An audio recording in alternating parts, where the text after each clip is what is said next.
Boa tarde, Sérgio. É um prazer Boa enorme tarde, estar aqui e Érica. conversar com você. Para nós também. Estamos aqui nessas conversas importantes nesse momento, né? Trocando as nossas impressões e falando sobre esse momento. É uma forma de resistir, né?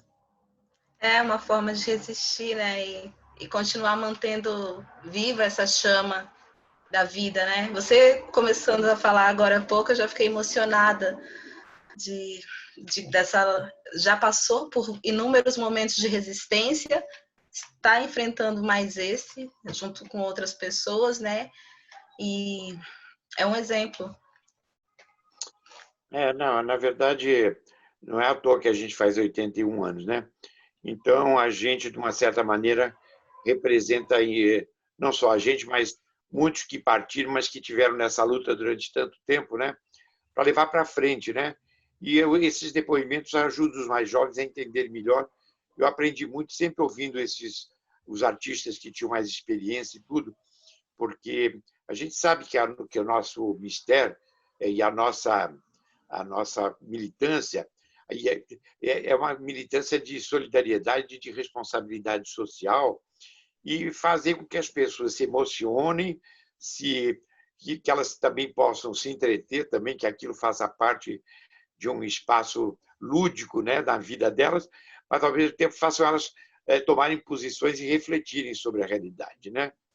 Então é um conjunto, a cultura, inclusive nesse sentido mais amplo, que vai além das expressões artísticas, ela é o conjunto de valores que a sociedade vai construindo. Eu fui secretário da Identidade e da Diversidade Cultural no Ministério da Cultura, trabalhei com os povos indígenas, a cultura dos povos indígenas, trabalhamos com parcerias com a Fiocruz, com a questão da saúde mental, né, com relação ao universo da criança, né, políticas para a infância, com as tradições culturais populares, com os ciganos. Então, depois fui presidente da Funarte, aí são as expressões artísticas, as linguagens, né? É um universo também amplo, super importante. E, por último, eu estava encarregado da implementação do primeiro Plano Nacional de Cultura, né? O nome Cultura como Invenção do Futuro, do primeiro programa de cultura que a gente fez com presença de todos os nossos companheiros de todos os estados. O primeiro programa, o BOL teve uma contribuição importantíssima e ele, inclusive, batizou o projeto, né? Chamou-se Cultura com Invenção do Futuro. E eu me lembro que logo no início da minha atuação na Secretaria da Identidade e da Diversidade Cultural, o MST me procurou para fazer uma formação de lideranças de artistas no campo de teatro, e nós convidamos o BOAL, e o Teatro do Oprimido foi quem ministrou as oficinas e construiu um processo riquíssimo. Então, ele também está no ambiente aí de luta do MST, o Teatro do Oprimido está presente. Então, essa presença do Augusto é uma presença que nos ilumina também e nos dá alento para a gente continuar nessa luta aqui presente. A militância política, né? Essa militância que faz parte da história da gente, da nossa geração, né? Então, foi essa militância que eu fui de teatro de grupo, então tinha o Arena, né? Onde tinha o Zé Renato Boal, Vianinha, Jean Francesco Guarnieri, Paulo José, Diniz Fati, tanta gente importante. O Teatro Oficina com Renato Borges, Zé Celso. O meu grupo era o Decisão, que era do Abu Janra, que também era um grupo já brechtiano, era um pouco diferente. Os outros eram stanislavskianos. Mas todos nós, o Boal trouxe os ensinamentos lá do Actors Studio e criou uma estética muito própria de interpretação, de um jeito brasileiro de interpretar. E aí depois se fez o Teatro Jornal, todos uma série de manifestações que a gente usou durante a ditadura, né? Que aconteciam no teatro, que várias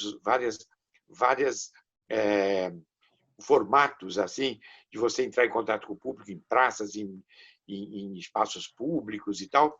E por fim ele chegou a essa formulação do teatro do oprimido, que foi uma coisa assim que, vamos dizer, ultrapassou as fronteiras, né? Então, e todo o repertório que nós tivemos na época da ditadura foi um repertório de resistência, né? Do qual fazia parte, inclusive, um dos temas que a gente está.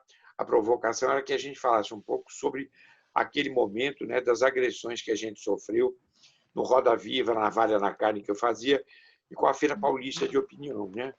E que também esteve sob a mesma ameaça dos grupos radicais aí, que hoje são os, sei lá, Black Blocs, sei lá, não sei, os paramilitares, os milicianos, né? Mas que tiveram...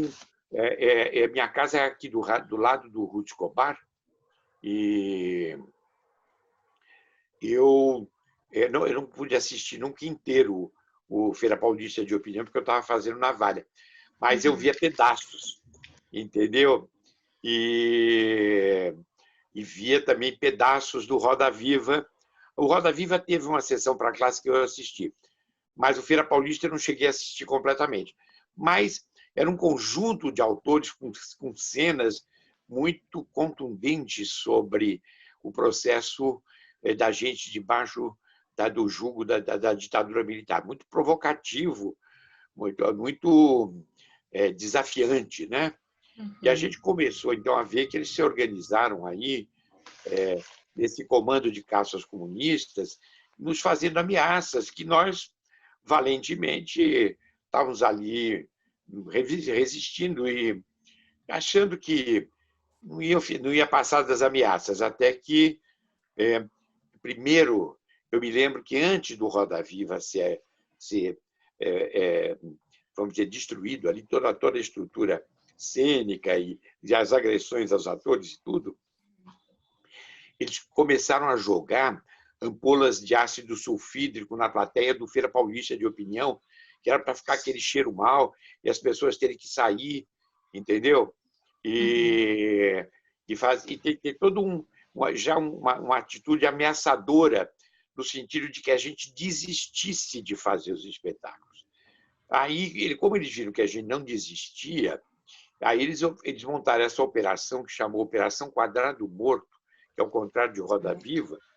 E eu me lembro que eu chegando do teatro, a Navalha era mais curto, eu morava aqui do lado, eu ia buscar a minha cunhada e a mulher do Pereira para a gente jantar no Piolim, que era o lugar onde a gente jantava.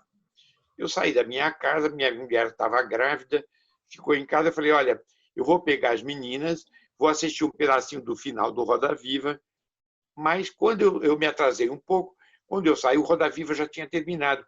Então, as pessoas que estavam pegando os carros aqui no caminho da minha casa para o teatro ainda não tinham visto nada. Mas, logo que eu fui chegando próximo do teatro, aí eu já vi uma movimentação, uma agitação estranha, e de repente, eu já vejo uma das atrizes, que era quem eu ia, a mulher do Pereira, do Paulo César Pereira, que era a Jura, agredida, chorando, completamente atônita, não sabendo o que estava acontecendo. Aí eu deixei ela com outras pessoas ali e saí correndo para dentro do teatro. O teatro tinha sido... Eles no jornal, inclusive no dia seguinte, eles publicaram que a operação durou 3 minutos. Em 3 minutos, eles desmontaram, tiraram as cadeiras do lugar. As cadeiras eram de madeira. Eles empilharam uma em cima da outra e encheram de espuma do extintor de incêndio, né? O contra-regra estava caído no chão com a fratura da pelvis, entendeu? Ele tentou defender lá. Eles destruíram todo o equipamento sonoro da peça. Os homens, aí eu subi correndo, os homens estavam trancados, porque os homens tinham um camarim só, e as mulheres tinham vários camarins numa espécie de uma meia-lua que tinha atrás. E o Rodrigo Santiago tinha um camarim junto com a Marília. entendeu? E o Marília Rodrigo, Pêra? a Marília Pêra, e o Rodrigo Santiago. Aí a Margot Berto, que era a esposa do Antônio Pedro, foi puxada pelos feios. A mulher do Pereio foi violentamente, bateram com um cacetete na cabeça, nas costas dela. Mas foi uma agressão, e tudo isso numa rapidez que, quando eu cheguei lá, eles já não estavam mais lá, entendeu? E aí, claro, levei todo mundo lá para casa. Mas a Marília, aí de repente eu descubro a Marília estava de piruar, entendeu? No meio da rua. Aí eu fui lá buscar a roupa da Marília, mas a gente não achava o Rodrigo. De repente a gente descobriu o Rodrigo num carro, porque o Rodrigo foi tiraram ele de cueca dentro do teatro. E ele estava sem roupa. E estava dentro. O dono Havia uma solidariedade muito grande do público, né? Eles colocaram o dono do carro deu um paletó para ele vestir, para ele poder conseguir sair do carro e vir para minha casa, entendeu? E aí as pessoas relatando aquilo e a gente já falando assim, não podemos deixar de fazer espetáculo amanhã.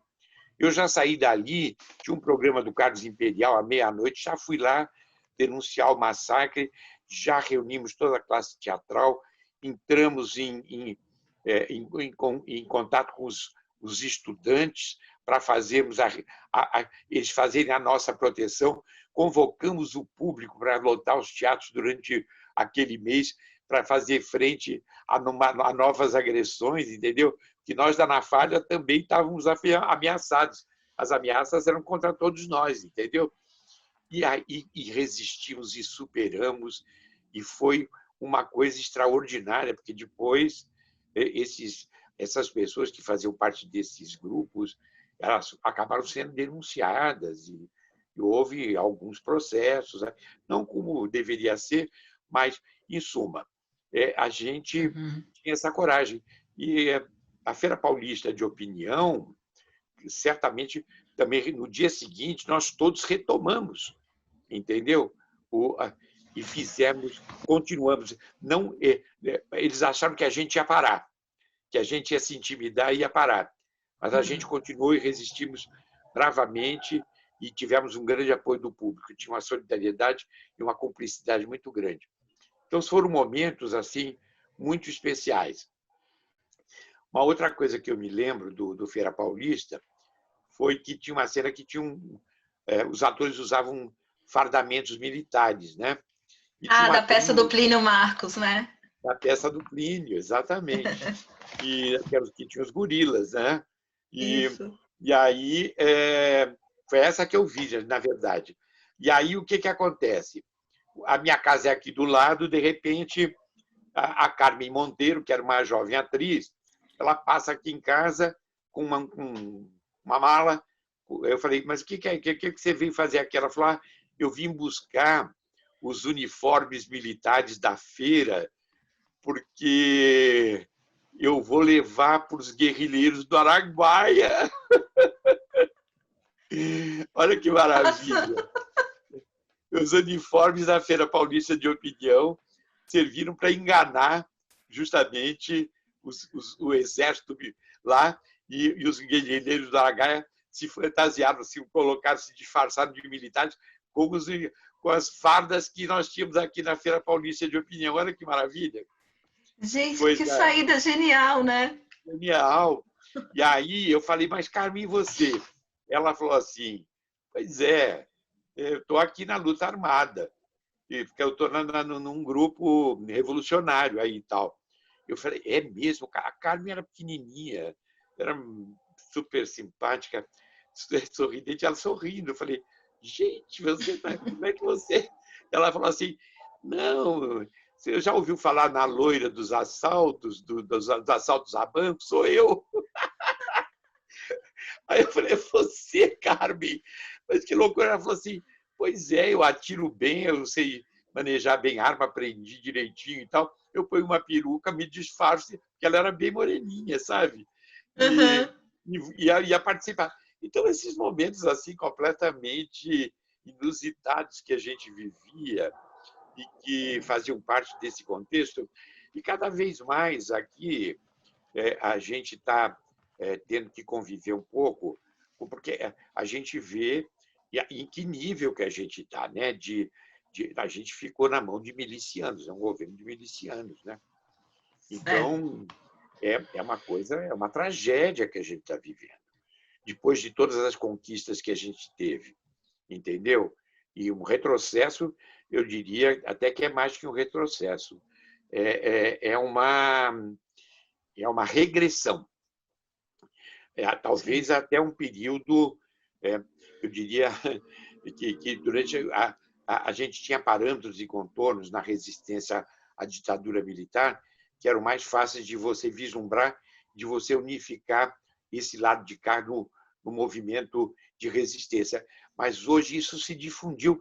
De repente, dentro da sua própria família, você tem pessoas que aderiram a esse governo, né? E que Sim. participaram dessa visão moralista extremamente redutora, né?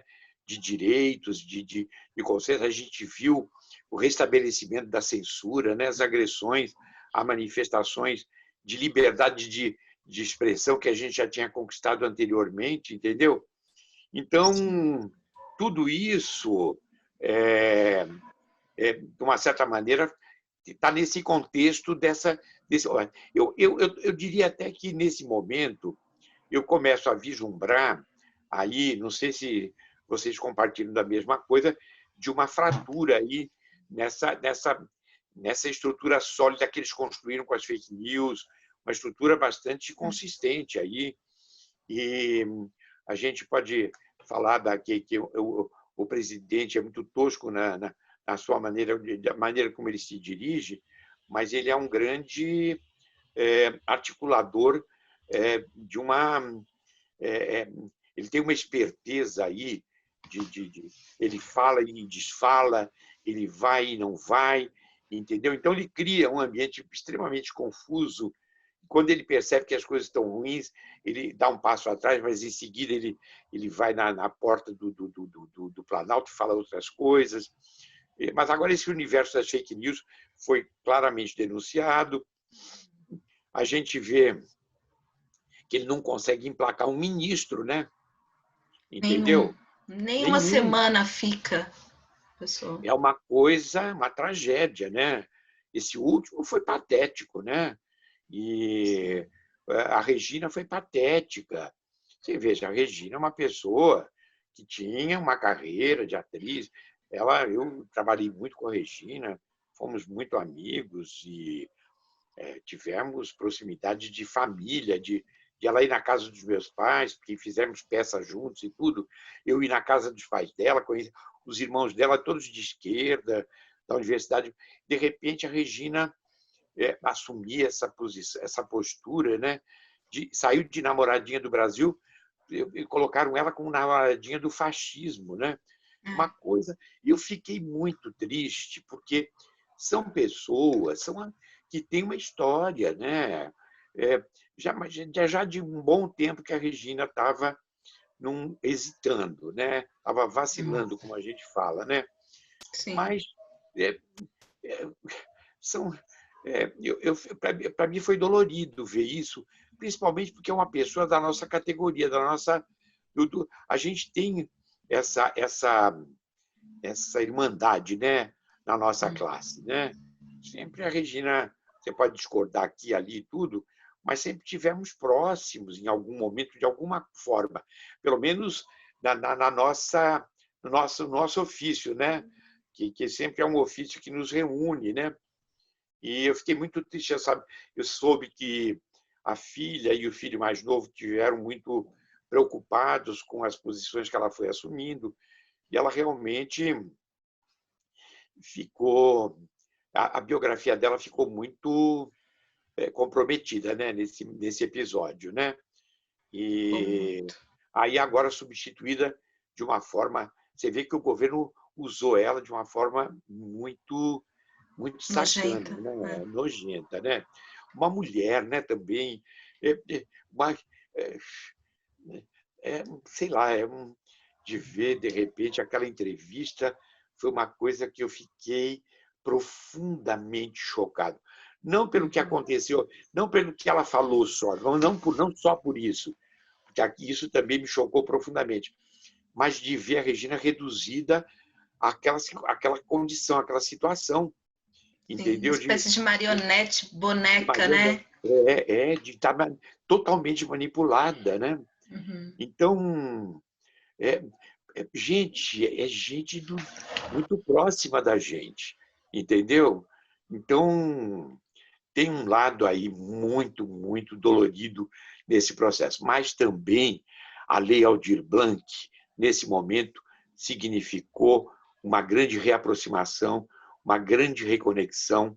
Todas as expressões culturais desse país se uniram e conseguiram uma vitória espantosa. Estamos aí considerados numa Conferência Nacional de Cultura Permanente, pensando em, inclusive, estabelecer o Plano Nacional de Cultura que eu implementei, vence agora, né?